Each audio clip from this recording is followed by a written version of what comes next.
Hello everyone, जैसे रोज सांस लेते हैं वैसे रोज ये कैप्सूल देखते रहें और सारी कॉम्पिटिशन्स में सफल होंगे।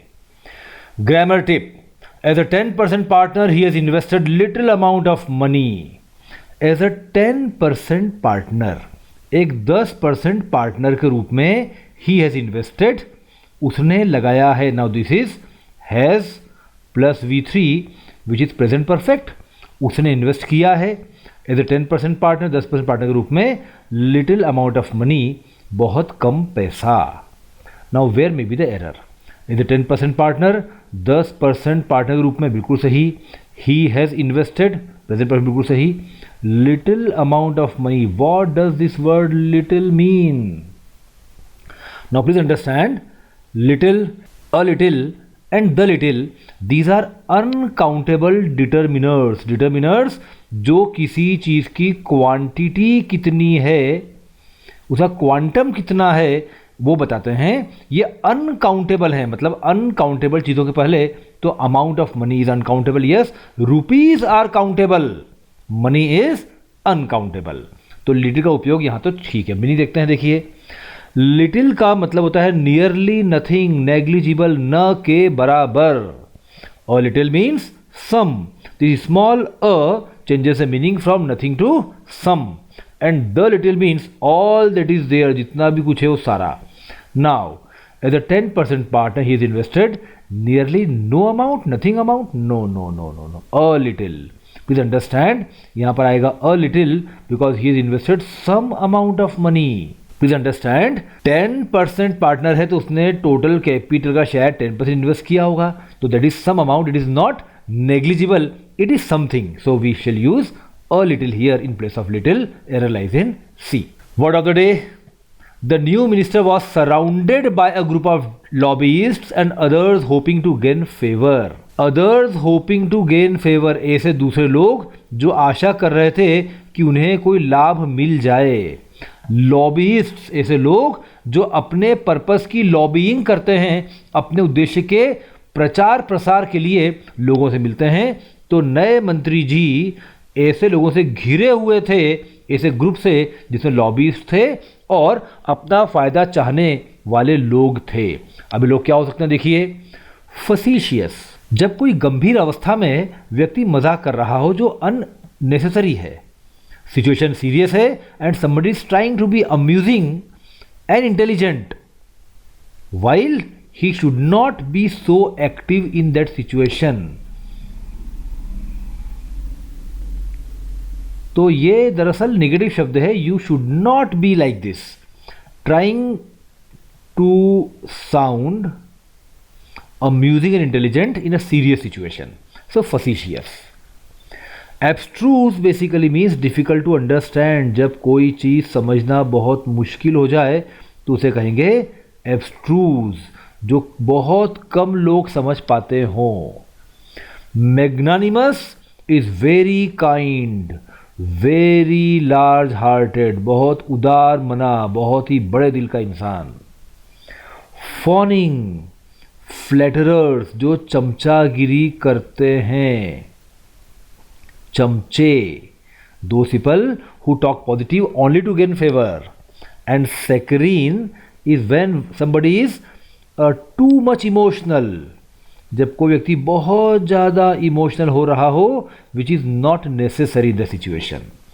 तो नए मंत्री के आसपास फ़ायदा लेने के लिए जो लॉबीज इकट्ठे हुए होंगे वो क्या होंगे? वो डेफिनेटली फॉनिंग होंगे।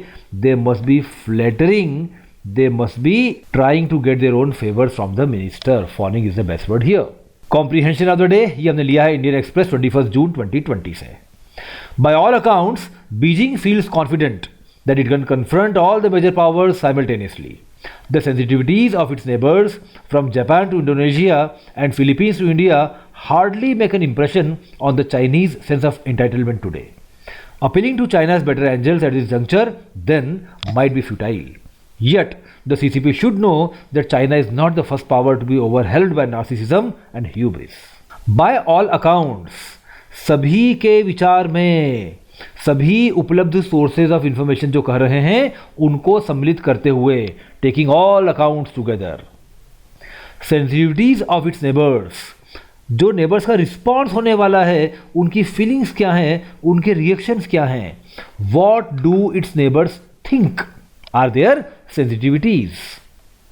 हार्डली मेक एन इंप्रेशन, कोई फर्क नहीं पड़ता, कोई विचार ही नहीं लेता इस चीज का. Hardly make an impression. Sense of entitlement, ये फीलिंग कि मैं सही हूं, मेरा अधिकार है, इट इज माई राइट, खुद को राइटफुल मानना, राइटियस मानना, that sense of entitlement.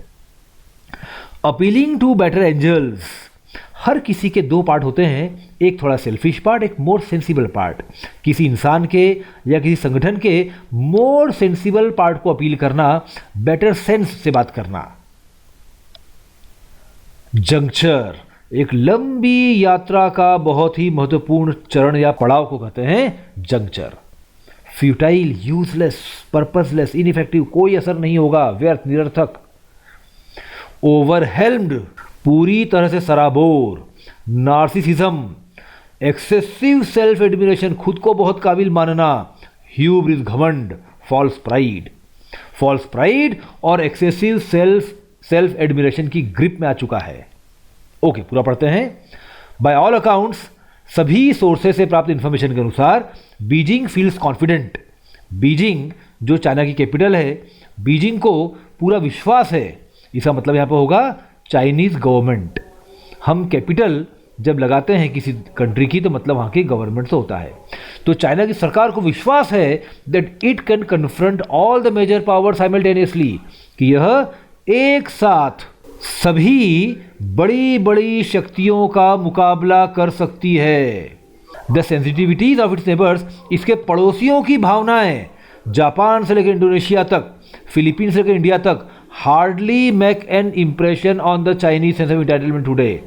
China की जो भावना है, मेरा अधिकार, मैं, ईगो, फॉल्स प्राइड, इस पर कोई फर्क नहीं पड़ता कि इसके नेबर्स क्या सोचते हैं. Appealing to China's better angels at this junction, इसलिए इस मौके पर चाइना के सही सोचने वाले लोगों से अपील करना तो शायद देन माइट बी फ्यूटाइल, शायद निरर्थक हो, बेकार हो. यट फिर भी the CCP should know, Chinese Communist Party को पता होना चाहिए that China is not the first power, China दुनिया की पहली शक्ति नहीं है to be overwhelmed by narcissism and hubris, कि खुद को बहुत ज़्यादा काबिल मानना और घमंड, इससे प्रभावित होने वाला चाइना पहला सुपर पावर नहीं है. तो ऑथर इज हिंटिंग कि ऐसा तो किसी जमाने में जर्मनी ने भी सोचा था, पर क्या हुआ उनका. So the author basically is trying to convey that no country should feel that we are super power and we can do whatever we want to. We must consider global opinions, because दुनिया का एक बड़ा अच्छा तरीका है, one person can be very powerful, but when the power converts into narcissism and hubris, तो पूरी history में बिखरे पड़े ऐसे एग्जाम्पल्स जब दुनिया ने एक होकर ऐसे देशों को सबक सिखाया है. पढ़ते रहिए, सीखते रहिए, आगे बढ़ते रहिए. Thank you, have a nice time.